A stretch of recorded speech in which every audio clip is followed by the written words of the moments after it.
भारतीय महिला hockey team की पूर्व सफल कप्तान असुंता लकड़ा। जोश, जज्बा व हिम्मत की प्रतीक असुंता लकड़ा। झारखंड के सिमडेगा जिले की असुंता लकड़ा आज आदिवासी समाज की गौरव।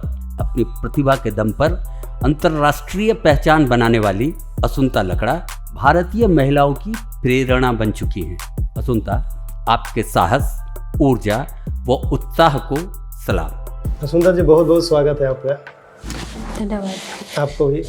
एक्चुअली मैं आज जब घर से निकल रहा था तो मेरी सिस्टर पूछी आज किनका इंटरव्यू करने जा रहे हो। तो मैंने आपका नाम लिया।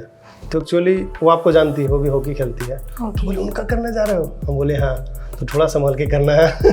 बोला ओके, कोई बात नहीं। मैम, ये जानना चाहता हूँ कि आपकी हॉकी की शुरुआत कब से हुई और कहाँ से हुई?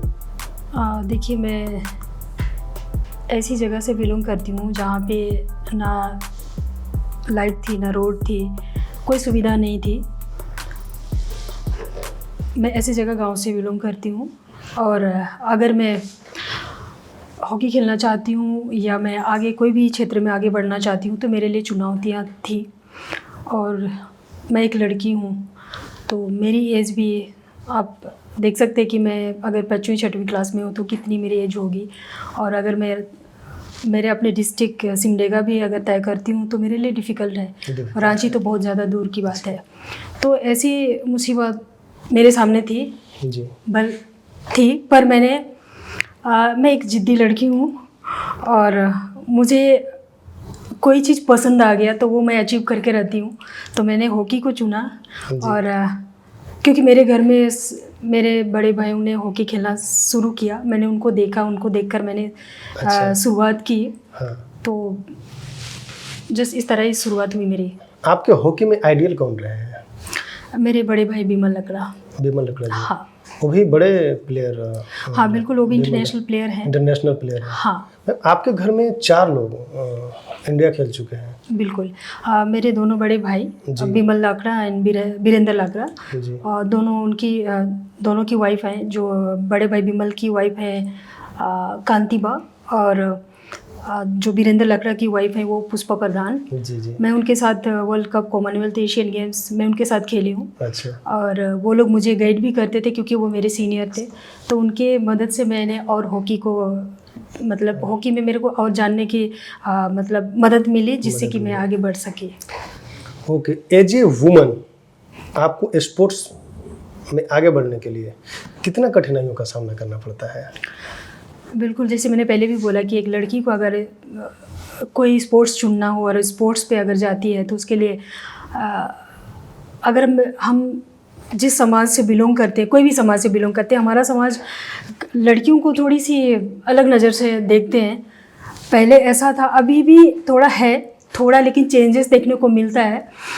पर अभी भी थोड़ा सुधार की ज़रूरत है कि एक लड़की अगर शॉर्ट्स पहनती है तो अगर शॉर्ट्स पहन के निकल भी जाती है तो कई लोग बोलने लगते कि देखो कैसी है लड़की, मतलब लड़की की नेचर अच्छी नहीं होगी इसलिए ऐसा शॉर्ट्स डाल के जा रही है, लेकिन ऐसा बात करते हैं। तो ऐसी हर लड़कियों को सुनना पड़ता है।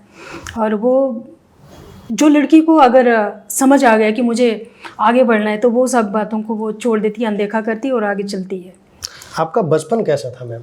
आप हॉकी के अलावा, जैसे आप तो बचपन से खेलना शुरू कर दिए आपने, तो जैसे बचपन में लोग गिल्ली डंडा या छुपा छुपा या लुका छिपी ये सब गेम खेलना पसंद करते हैं, आपने कभी खेला ऐसा गेम? बिल्कुल, गांव में तो यही सब होती है, यही सब गेम खेलते हैं। वहाँ ना टीवी है ना कुछ है, कोई रिक्रेशन कुछ नहीं है।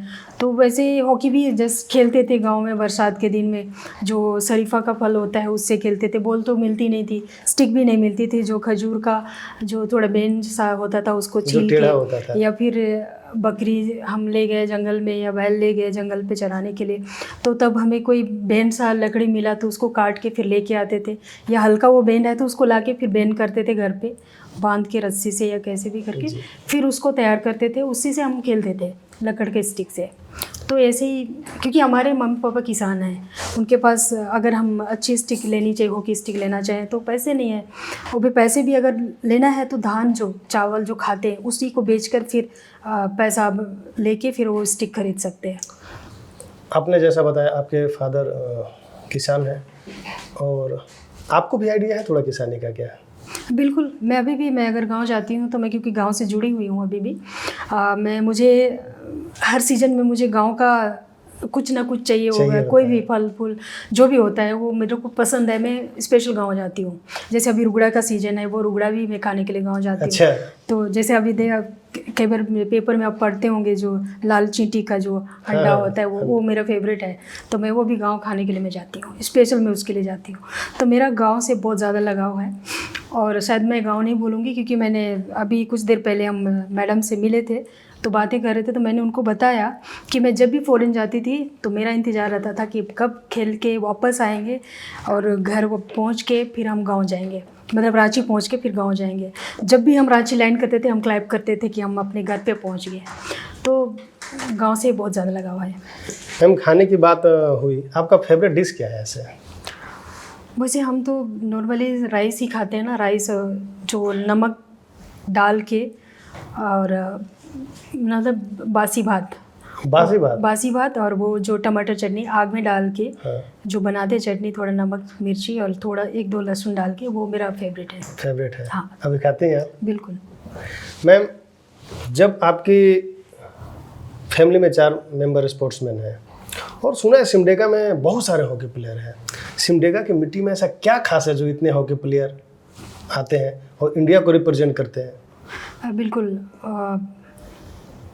वहाँ पे सिमडेगा डिस्ट्रिक्ट से ओलंपियंस बहुत सारे हैं।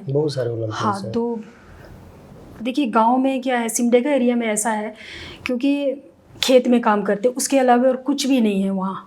पहले लाइट नहीं थी, मैंने बताया आपको कि लाइट नहीं थी, रोड नहीं थी, जिसकी वजह से लोग कहीं नहीं जा पाते थे। तो संडे के दिन में क्या होता था कि हम क्या करें, संडे को कोई काम नहीं होती थी तो चलो गांव में हॉकी खेल लेते हैं, मुर्गा का कप खेल लेते हैं। मतलब एक गांव से दूसरे गांव से तीसरे गांव, ऐसा मतलब टीम नोटिस भेज दिया करते थे कि हम ऐसा मैच रखे हैं, आप पार्टिसिपेट करना चाहते तो आप कर सकते हैं। ऐसा गर्ल्स का थोड़ा कम था, लेकिन गर्ल्स का भी होता था और मेंस का भी होता था। उसमें अगर मैच होता था तो पूरा गांव उठ के वो मैच देखने के लिए जाते हैं। अभी भी है वो क्रेज है। हाँ, वहाँ से एक टाइम में सुना था कि 4 प्लेयर एक साथ में इंडिया को रिप्रेजेंट कर रहे थे। हाँ बिल्कुल कर रहे थे। हाँ बिल्कुल, आप देखेंगे जैसे मैं 2006 में हम लोग कॉमनवेल्थ खेल रहे थे, उसमें सिमडेगा से सुमराई टेटे कप्तान भी थी, मेरी सीनियर है वो, और मसीरा सुरीन, कांतिबा, मैं, मतलब हम लोग चारों सिमडेगा डिस्ट्रिक्ट के थे, जिसमें हमारा सिल्वर मेडल रहा है। और हमारे सिमडेगा की जो सुमराई टेटे हैं वही उनकी कप्तानी पे हमने सिल्वर मेडल जीता है। हाँ। मैम जब आपने एक गाँव से शुरुआत किया, इसके बाद आप इंडियन वुमेन्स टीम के कैप्टन बनी, उस वक्त की आपकी फीलिंग्स क्या थी? वो फीलिंग्स में मतलब मेरे को समझ में नहीं आ रहा है, मैं सोची भी नहीं थी कि मेरे को कप्तानी भी दी जाएगी। शायद मुझे अपनी क्वालिटी नहीं पता थी, या मैं हॉकी में इतना मतलब अंदर घुस गई थी कि मुझे कहीं कुछ नहीं दिखता था, बस मुझे खेलना है। जब मुझे कप्तान बनाया गया तो मेरा इधर उधर कहीं भी ध्यान नहीं, प्रॉपर मेरे को था कि मैं अगर हॉकी प्लेयर हूँ तो मुझे अलग एक पहचान बनाना चाहिए। तो मेरे में कोई एक अच्छी क्वालिटी हो जिससे कि मुझे सब लोग जाने। तो कोचेस कई स्किल्स बताते हैं, वो हमें अपनाना है जिससे हमारी टीम को बेनिफिट मिले। तो वो मैंने अपनाया था, एक स्लैप शॉट बोलते हैं, तो वो मैंने अपनाया। उसमें मुझे कोच से पनिशमेंट भी मिला, डांट भी पड़ी और मुझे मैदान से भी बाहर रखा गया, पनिशमेंट। कैप्टन होने के बाद? ना कैप्टन नहीं, जब मैं कैप्टन से पहले। अच्छा, कैप्टन से पहले। हाँ, तो वो कोच मेरे में कुछ देखते थे होंगे कि मैं कुछ कर सकती हूँ टीम के लिए और इम्प्रूवमेंट कर सकती हूँ, ऐसा करके उन्होंने मुझे पनिश भी किया। वो पनिश अगर मैं नेगेटिव लेती शायद तो वापस मैं आ सकती थी, आगे नहीं बढ़ पाती, लेकिन मैंने चैलेंज स्वीकार किया। मेरे कोच नरेंद्र सिंह सैनी, आपने नाम सुना होगा, मेरे बचपन के कोच हैं। तो उन्होंने मुझे कहा कि अगर तुमने ये इसके लिए यूज नहीं किया तो मैं तुमको मैच नहीं खिलाऊंगा, या फिर मैं तुम्हारे भाई को बताऊंगा। मुझे हमेशा ऐसे बोलते रहते थे, डराते रहते थे, जिसकी वजह से मैं आज उस मतलब उस स्किल से आज मैं जानी जाती हूँ। अगर स्लैप शॉट अगर कोई मारता है तो असुनता, स्लैप शॉट अगर मारता है तो असुनता, वो असुनता है। तो अभी भी मैं अगर एज ए सिलेक्टर जाती हूँ तो कई कोच मेरे को मिलाते हैं टीम्स के साथ जी। कि ये है असुनता लकड़ा, ये दिखाती थी कहीं और मारती कहीं और थी, तो उससे बहुत ज़्यादा बेनिफिट होता था टीम को। तो मैं इस वजह से मैं जानी जाती हूँ कि स्लैप शॉटर है तो असुनता है, तो ये मैंने अलग पहचान बनाया टीम आप में। ऐसा शॉट आप इंडिया में खेलने वाली पहली हॉकी टीम? नहीं, बहुत सारे लोग थे, बहुत सारे लेकिन लोग मेरी जो स्किल थी मैंने बहुत जल्दी कैच किया। कैच करने के बाद जो मैंने अपना आइडिया जो लिया वो किसी को समझ में नहीं आता था। अगर मैं किसी को दिखा के कहीं और मारी तो किसी के पैर में भी लगता था और उसको इंजरी होती थी। तो ये मेरी टैक्टिस थी। अच्छा, हॉकी सॉफ्ट गेम है या रिक्स भरा गेम है? बहुत रिस्क है, इसमें जान भी जा सकती है। अगर आपको खेलने नहीं आता तो आपका पैर भी टूट सकता है, दांत भी टूट सकता है, या जान भी चली जाती है। जान भी जा चुकी है 1-2 लोगों की, आँख भी निकल गया है। तो कभी डेंजरस इंजरी है। हुई आपकी? बिल्कुल, मेरे को इंजरी हुई है, इंजरी के साथ ही खेला है। तो अगर इंजरी नहीं है तो प्लेयर नहीं है। प्लेयर किस बात का? हाँ, लड़कियों को स्पोर्ट्स में आना कितना ज़रूरी है? देखिए लड़कियों को ही नहीं, लड़के लड़कियाँ हम तो बात मैं नहीं जानती हूँ। मैं मतलब डिवाइड नहीं करती हूँ, लड़का लड़की दोनों बराबर हैं। जी। तो इस दोनों को बराबर आनी चाहिए। जैसे लेकिन थोड़ी सी गर्ल्स का कम होता है इसलिए कि समाज बोलते हैं कि लड़की हॉकी खेलेगी या लड़की क्या खेलेगी। मतलब हमारे समाज में ऐसा होता है, कई लोगों को पीछे ले लेते हैं। कई लोग को आजकल जैसे सोशल मीडिया है, जैसे सब देखने को मिलता है, तो कई लोगों को इच्छा होता है कि मैं भी एक स्पोर्ट्स पर्सन बनूं। मैं भी एक पासपोर्ट साइज़ फ़ोटो देख के, मैं अपने सीनियर्स का फ़ोटो देख के मैंने शुरू किया है कि मैं क्या सोची कि शायद ऐसा अगर मैं खेलना शुरू करूँगी तो मैं भी ऐसा टी शर्ट डालूँगी। तो वो टी शर्ट देख के मैंने भी खेलना स्टार्ट किया। तो लोग ऐसे ही देख के किसी को भी देख के फॉलो करना चाहते हैं और उन पे इंटरेस्ट आती है कि मैं भी खेलूँ। कैप्टन होने के कुछ फ़ायदे होते हैं, जैसे आप कैप्टन हैं टीम का, तो उसके कुछ एक्स्ट्रा फ़ायदे होते हैं या उतना ही मेहनत करना पड़ता है जितना सारे लोगों को करना पड़ता है, या कुछ एक्स्ट्रा मेहनत करना पड़ता है? देखिए कैप्टन पूरे अगर कंट्री के लिए बनते हैं तो वो उसका रिस्पॉन्सिबिलिटी बहुत ज़्यादा होती है।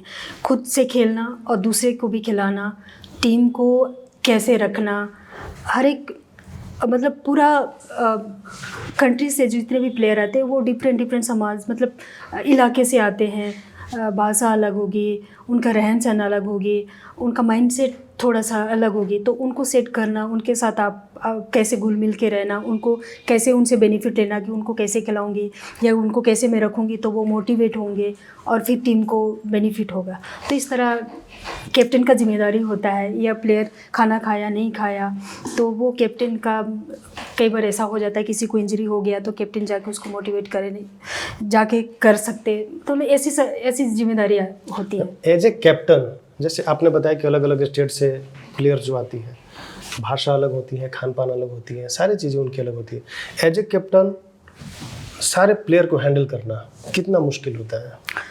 देखिए हम बराबर साथ में रहते कैंप में तो बहुत ज़्यादा मुश्किल तो नहीं होता, क्योंकि हम महीनों एक साथ रहते हैं, इसलिए हमें पता लग जाता है कि कौन सी प्लेयर कैसी है, क्या है, उसको किस तरह ट्रीट किया जाए जिससे वो खेल सकती है या वो नॉर्मल रह सकती है, एक नेगेटिविटी ना सोचे दूसरे के लिए।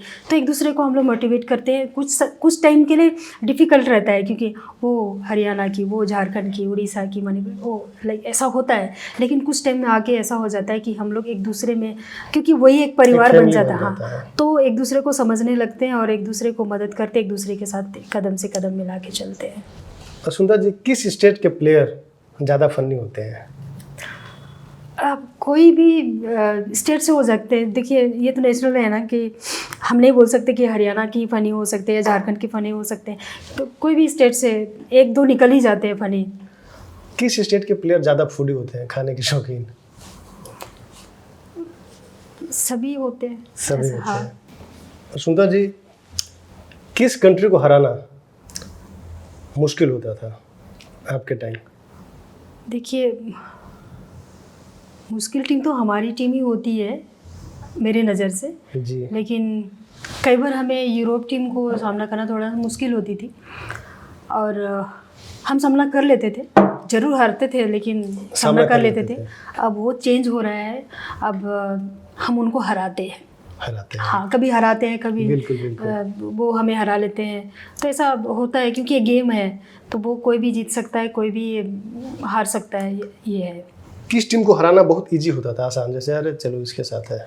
कोई भी टीम को आसान नहीं है, क्योंकि हर टीम जीतने के लिए आती है, तो हम आसानी से नहीं हरा सकते किसी को, लड़के ही हराना है। सुंदर जी, एक सवाल है आपसे। जैसे मैं क्लास का मॉनिटर हुआ करता था, तो जैसे 26 जनवरी 15 अगस्त का जो भी मिठाइयाँ आती थी, तो मैं कैप्टन था तो मेरे पास होता था, मैं सबसे ज़्यादा खाता था और सबको बोलता था ये करो वो करो, दादागिरी दिखाता था।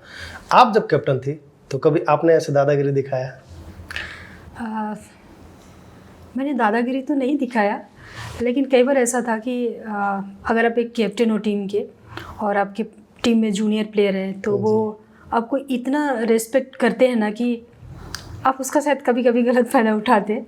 अच्छा। कि ओके, मेरे लिए कुछ सीट मिल जाएगा अगर हम ट्रैवल कर रहे हैं कहीं पे, साइट सीन गए या मैच के लिए जा रहे हैं, तो सीट छोड़ के बैठते हैं जूनियर, तो ये फ़ायदा ज़रूर देखने को मिलता था। तो ये फ़ायदा थी। अदरवाइज अगर एक कैप्टन है तो कैप्टन की जिम्मेदारी ज़्यादा होती है। कैप्टन की जिम्मेदारी। हम ना बैठकर हम प्लेयर को पहले बैठने दें, प्लेयर अच्छे से बैठ गए, अच्छे से हैं, ट्रैवल कर रहे हैं मैच के लिए या साइट सीन के लिए, तो वो जिम्मेदारी रहती है थोड़ी सी।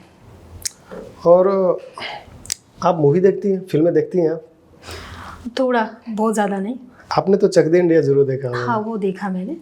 उसके लिए हम लोग को स्पेशल लिया गया, हम कैंप में थे और हमारे पास बात करने के लिए भी आए थे कि आपको कैसे लगा, क्या लगा। शूट हो रहा था तभी हमारे पास आते थे, बातें करते थे, तो हम पूरी टीम एक साथ वो चक दे पिक देखे थे हम लोग। तो उस समय आपकी वो डायरेक्शन टीम आपसे मिलते थे या एक्टर शाहरुख खान भी आपके साथ? नहीं, वो नहीं आते? नहीं। मैम, कोविड का टाइम आपका कैसा था? कोविड का कुछ टाइम के लिए ठीक था, क्योंकि घर में सब लोग रहते थे, कुछ बना के खाए, कुछ इस तरह कभी होता नहीं था ना, क्योंकि सब अपने अपने कामों पे बिजी होते थे। तो जब ऐसा सीन आया तो अच्छा रहा, पर कुछ टाइम में फिर तकलीफ सी आ गई जो हम सब देख रहे थे, तो इस तरह का कोविड में हुआ। हाँ मैम, अभी आप चाय खुद बनाती हैं या वो बना के देते हैं? देखिए, मेरे हस्बैंड चाय पीते नहीं हैं। अच्छा। और अगर देखा जाए स्पोर्ट्स पर्सन को चाय पीना ज़्यादा अच्छा नहीं है, तो चाय मैं ही बना के पीती हूँ। और सुबह उठ के मैं चाय बनाती हूँ, तो हस्बैंड का कहना है कि नहीं, चाय नहीं पीना चाहिए, तो सुबह का चाय बंद करो। तो चाय में इतना इंटरेस्ट नहीं है। आपके जो हस्बैंड है वो भी स्पोर्ट्समैन है? बिल्कुल, वो भी हॉकी प्लेयर है। वो भी हॉकी प्लेयर हाँ। है। और मैम, अगर आप हिंदुस्तान की लड़कियों के लिए अगर आप कुछ बोलना चाहें तो आप क्या बोलना चाहेंगे? मैं यही कहना चाहूँगी कि आप जैसे मैं एक लड़की हूँ, तो मुझे लड़की बन के रहना है, सिमट के रहना है, हम ऐसा सोचते हैं। अब ऐसा देखने को नहीं मिलता है, लेकिन अभी भी कई स्टेट में, कई जगह के लड़कियों को ऐसे देखने को मिलते हैं कि या समाज कहती है या परिवार कहते नहीं, तुम लड़की हो, नहीं जाना, शॉर्ट्स नहीं डालना, ट्रैक सूट नहीं डालना, बाहर नहीं जाना, लाइक ऐसा बात होता है। तो मैं उनसे कहना चाहूँगी कि आप लड़का लड़की ना सोचें, आप सोचें कि मुझे कुछ अचीव करना है, मेरा लाइफ अच्छा हो। आप कोई भी रास्ता आप जाना चाहते हैं, आप जिसमें आप ज़्यादा रुचि रखते हैं, उस रास्ता को आप चुनिए और अपने आप में विश्वास रखें, कॉन्फिडेंस रखें कि मैं वो अचीव कर सकती हूँ और वो ज़रूर घर से बाहर निकले। आपको कभी इन चीज़ों का सामना करना पड़ा? बिल्कुल, मेरे को कई बार ऐसा देखने को मिला, क्योंकि मैं गांव से रांची आती थी, रांची से गांव जाती थी, और वो लोकल बस होती थी आने जाने के लिए, तो वो कई बार सीट मिल जाती थी, कई बार खड़े खड़े हम जाते थे, घर जाते तो कई बार बस ख़राब हो जाती थी, तो हम बस ख़राब होने से बस जब ठीक होती थी फिर हम जाते थे। जब तक हम घर पहुँचे, जहाँ बस स्टॉप है वहाँ तक पहुँच गए, तब तक अंधेरा हो गया, और उस अंधेरा में मुझे जाना पड़ेगा। गांव में तो लाइट नहीं है, तो वो अंधेरे के रास्ते से ही जाना पड़ेगा, अपना सामान सर पे ढो के या पीठ पे ढो के। तो एक बार मेरे साथ ऐसा हुआ था, मैं जा रही थी और कुछ लोग जेंट्स काम कर रहे थे, उधर रोड वगैरह बन रहा था, तो उन्होंने देखा कि कोई लड़की आ रही है, क्योंकि मून लाइट था, तो किसी ने देखा कि कोई लड़की आ रही है, तो शायद थोड़ा बहुत वो लोग क्या पता क्या बात कर रहे थे, थोड़ा मैं सुनी, तो मैंने ही बोला कि क्या हुआ, कहाँ के हैं आप लोग? तो उनमें से एक ने पहचाना, क्योंकि मेरे पापा भी हॉकी प्लेयर थे तो बहुत लोग जानते हैं पापा को। तो उसने कहा कि ये मार्कुस की बेटी है, ये घर जा रही होगी। तो अगर वो नहीं पहचानता तो शायद मेरे साथ कुछ भी हो सकता है, जो आजकल ऐसे आम बात हो गई है कि किसी के साथ भी कुछ भी, चाहे वो छोटा क्यों ना बच्चा हो, छोटी बच्ची क्यों ना हो, या क्यों बड़ी ना हो, क्यों ना ओल्ड एज की हो, तो उनको मतलब ये आज देखने को मिलता है। तो वो उस टाइम शायद मुझे लगता है थोड़ा वो कम था और एक दूसरे पे विश्वास भी ज़्यादा था, और मतलब कहना चाहिए कि थोड़ा माहौल ठीक था, इसलिए शायद मैं उतना दूर से आना जाना कर लेती थी अकेले। उस टाइम में और अब में हॉकी में कितना बदलाव हुआ है? हॉकी में बदलाव कहने का मतलब परफॉर्मेंस तो पहले भी था, अभी भी है, लेकिन पहले सुविधा कम थी, अभी सुविधा दी जाती है बहुत। मतलब हॉकी के लिए बहुत लोग सोचते हैं, हॉकी के लिए काम कर रहे हैं, तो थोड़ा सा बदलाव आया है। थोड़ा सा बदलाव हाँ। है। मैम, लाइट से याद आया कि आपने जब इंडिया को रिप्रेजेंट किया था उस टाइम के बाद ही आपके गांव में लाइट आई थी शायद। बिल्कुल। मेरे से पूछा गया इंटरव्यू में कि असुंता आप क्या चाहते हैं सरकार से, आपने इतनी अचीव की है। तो मैंने कहा कि मेरे गांव में लाइट नहीं है, रोड नहीं है, एटलीस्ट मेरे गांव तक गाड़ी आ जाए, ताकि कभी तबीयत ख़राब हुआ तो गाड़ी मंगा के या कैसे भी करके वो मरीज़ को लेके जाए हॉस्पिटल। अभी भी नहीं है हॉस्पिटल मेरे गांव के आसपास। ऐसी कोई जो मेडिकल सेंटर में काम करते हैं वो लोग उधर रहते हैं, तो वही लोग से मेडिसिन लेके लोग ठीक हो जाते हैं, या फिर देसी उपचार करते हैं। तो आज भी थोड़ा सा मेरा गांव पिछड़ा ही है। तो मेरे कहने से आज लाइट है, थोड़ा लाइट अगर ट्रांसफार्मर ठीक रहा तो ओके, अगर ख़राब, अभी भी मैंने फ़ोन किया कि मेरे गांव में लाइट नहीं है, शायद कल या परसों बन जाएंगे। 2 हफ्ते से लाइट नहीं है उधर, बारिश हो रही है, हाथी उधर आया हुआ है, तो इस तरह का प्रॉब्लम है गांव में। आप समाज सेवा से अभी जुड़ी हुई हैं, समाज सेवा करती हैं अभी? बिल्कुल, मेरे से जो बन पाता है मैं करने की कोशिश करती हूँ। हाँ मैम, सुना था किसी चीज़ के लिए आपको रिश्वत मांगा गया था, तो आप हॉकी स्टिक लेकर गई नहीं कि पहचानते हो जब मैंने इंडिया का नाम इतना रोशन किया है, मेरे से पैसे मांगते हो, गुस्सा नहीं है आपको? मुझे तकलीफ हुई। हाँ, क्योंकि हम देश के लिए सालों साल घर से बाहर रहते, महीनों बाहर रहते हैं, और इतने साल तक अगर मैंने 14 साल देश के लिए खेला, 2 साल कप्तानी की, और इतने खेलने के बाद अगर अपने घर पे अगर इस तरह देखने को मिलता है तो बहुत तकलीफ़ होती है। बहुत तकलीफ होती है। हाँ, तो मुझे बहुत तकलीफ़ थी उस बात के लिए। हालांकि जब न्यूज़ में आने लगा तो वो पेपर मुझे आधे घंटे में मिल गई, वो बुला के मुझे ला के दिया और काम हो गया। हाँ, काम हो गया था आपका। हाँ मैम, आपके नाम से एक सम्मान दिया जाता है, बिल्कुल, उसमें कैश राशि भी दी जाती है, वो भी मोटी रकम है। बिल्कुल।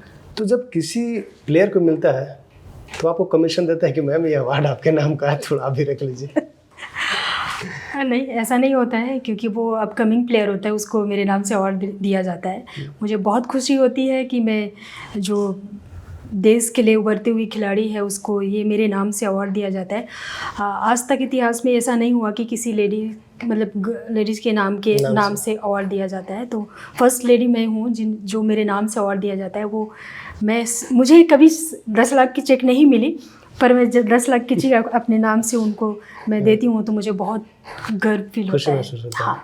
कभी आपने प्रस्ताव नहीं रखा कि यार 10 दे तो मुझे भी तो कुछ कीजिए आप लोग?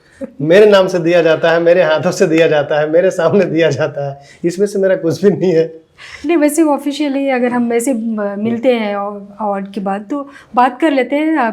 कई लोग बोलते भी हैं कि आपने 10 लाख का चेक दिया, आपको नहीं लगा कि मैं रख लो, ऐसे कई बार बोलते हैं, लेकिन नहीं, पर वो देने में खुशी होती है। हाँ। मैम, अगर इंडियन हॉकी में अगर आपको 3 चेंजेस करने का मौका मिले तो आप क्या क्या बदलाव करेंगे? हॉकी टीम में हाँ, अगर 3 बदलाव करने का अगर आपको मौका मिला, हाँ, कि 3 चीज़ों को चेंज करना चाहिए, हाँ, तो वो 3 चीज़ क्या होगा? जैसे कि क्या चेंज चाहते हैं आप? मुझे आइडिया नहीं हॉकी का। अगर आपको लगे हॉकी तो में देखिए वहाँ तो ऑलरेडी कोचेस होते हैं, ऑफिशियल होते हैं, तो वो क्योंकि जैसे मैंने बोला कि हर एक स्टेट से अलग अलग खिलाड़ी आते हैं, उनको कैसे तैयार करना है वो ऑफिशियल तैयार करते हैं, वो चेंज करते हैं। क्योंकि मैं झारखंड से हूँ और ऐसे गांव से जो मेरे को, जब मैं खेलना स्टार्ट की मेरे को हिंदी भी नहीं आती थी, मुझे कुछ पता नहीं था दुनिया क्या होती है, कैसे ड्रेस पहना जाता है, क्या होता है, नहीं पता था, क्योंकि हमारे पास होता ही नहीं था ऐसा। उस वक्त आप नागपुरी में बातें करती थी?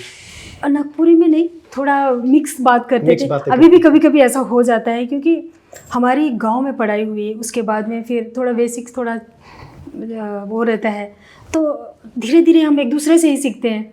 हर एक लोग सीख के तो नहीं आते हैं ना, तो ये चेंजेस हमारे कोचेस या हमारे सपोर्ट स्टाफ जो होते हैं वो चेंज लाते हैं कि हमें उस प्लेयर पे क्या काम करना चाहिए, वो अच्छा प्लेयर है उसको कैसे करना चाहिए, वो उस हिसाब से ट्रेनिंग दिया जाता है। तो हम अपने आप फिर अगर इच्छा है तो वो प्लेयर जल्दी कैच कर लेता है और हर एक चीज़ सीख लेता है, जो भी स्पोर्ट्स का भाषा है, जो भी है समझाते हैं, सिस्टम समझाते हैं, वो समझ जाते हैं। जिसको ज़्यादा इंटरेस्ट नहीं है वो फिर पीछे रह जाते हैं, तो ये है।